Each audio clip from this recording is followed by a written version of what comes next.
arrived in Zambia in 1994, going to the outstations, one of the things that you've seen was very few schools, people were running around, many girls, with a baby at the breast. So you start to think, right? Well, what is the future for such a young generation, as Zambia is?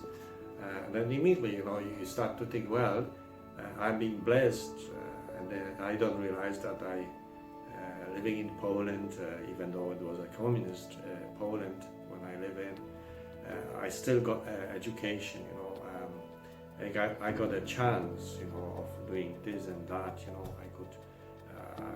I am an electrician, electrician by training, which is not possible for those kids, So that's where the idea of a radio came, and then of radio schools, At that time it was a crazy idea to me, but my friend Ted Świderski, who is as well from the Polish province, he was a strong believer that it is possible to do it, When I kind of start to research, you would need, $100,000 to start something like that. I said, where do we get it?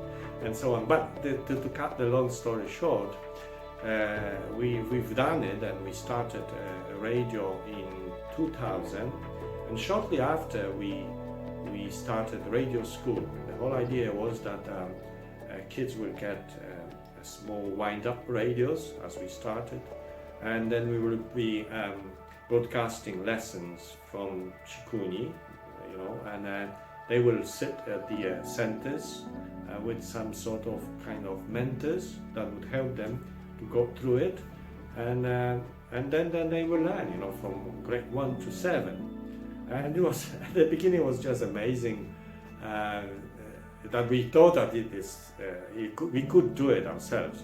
Ted is a strong believer, and we got some teachers, and we start to design the program.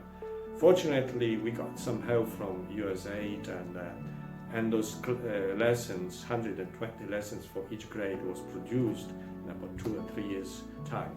So there are 16 centers which now even have schools, actually structures, and some of them, I think 6 at this stage, have solar installation that enable them to learn in the evening, they read and things like that, and as well they can have a computer, because when you come to grade 6, 7, when science comes, it's very difficult to teach science without some aids, like the computer. You can have a program that could actually show you some stuff, about the physics or chemistry or whatever, or biology and things like that. So that's how it works. I work in the southern province of Zambia, which is basically Tonga speaking. It's people of Tonga people live there. They have their own language. Most of it is about 1 million people, I would think nowadays. So it's southern part of Zambia. These people originally they are people who live on the ground, on the land, live off what was produced by the land, and they had cattle. Of course, when the hydro power station was built, many of them were chased from that place, and they were never compensated for that. So they were really for many years strangers in a new land, and that they were told to live. So there is a lot of that kind of things that they are very peaceful people who are being chased from one place to another in the past, and I think what they need is to really realize that we have a culture, we are somebody, right? And that's basically what it is. They need to be a bit helped to realize how rich their culture is, how wonderful people they are, as sometimes we don't know it.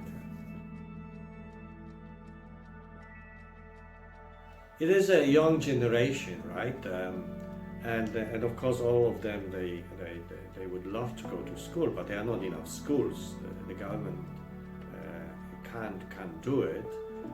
So that's why we came with an idea of schools. But at the beginning, we have a bit of a problem between us and the formal schools, because apparently our results were better than the formal schools. So of course the headmasters were a bit not happy with that, because their kids are the whole day in school, well, more or less whole day.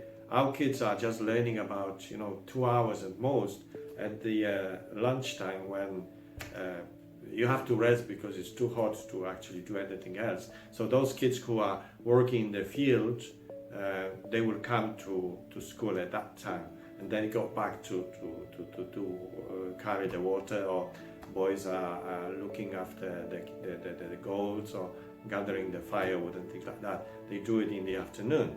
And then, as I said, in the evening, if we have solar installation, they can still learn there, read or go to some of the exercise books and things like that. So at the moment, we have an agreement with the Minister of Education that, let's say, if a kid is moved somewhere else, parents move or whatever, to another place, if we write a letter that this person was attending grade 4, is able to move to a formal school, right? And vice versa. If the kid is not able to attend the school which is too far, for example, where they live now, and there is our school, they can actually join our school, if they write a recommendation letter and so on.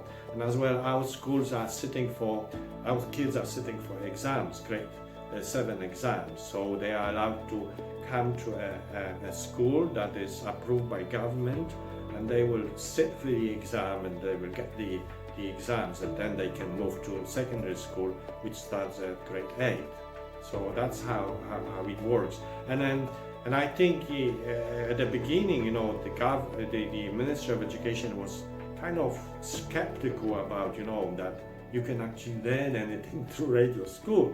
So we had a bit of a problem. But then they came, quite a big crowd of people came from Minister of Education for about a week. They went to this and that center, and they were amazed, and that's where we started actually a very good relationship, that they actually seen it, that it can work. At the moment, I think we have two girls and one boy at the university level, right? They actually finish university. And if not that radio school, they will never have that chance. Still, this is the case at the moment. Like on Saturdays in Maganzubo, there are about 30 girls, different age. They come to read. That's the whole idea, that they would have because they don't have books, right? So they are not able to read, especially the Tonga. So they get a book, which Frank Wafer produced actually. And then they read it, and when they finish, they put a piece of paper, and the next Saturday they will come and continue. The young one, they listen to all the one that they read it for them, and then as well they learn how to dance, they learn how to sing. They have a bit of a game, with ball and things like that. Then they get meal, and then we help them with their soap, sanitary things, so that they are safe, if you like, So and then we as well pay for the secondary education, because that primary, secondary, in theory is free at the moment, right? Well, there are always hidden costs and things like that. As I say, you don't have soap, you don't have a writing book, exercise book. That's what we provide, a pen, things like that for those girls.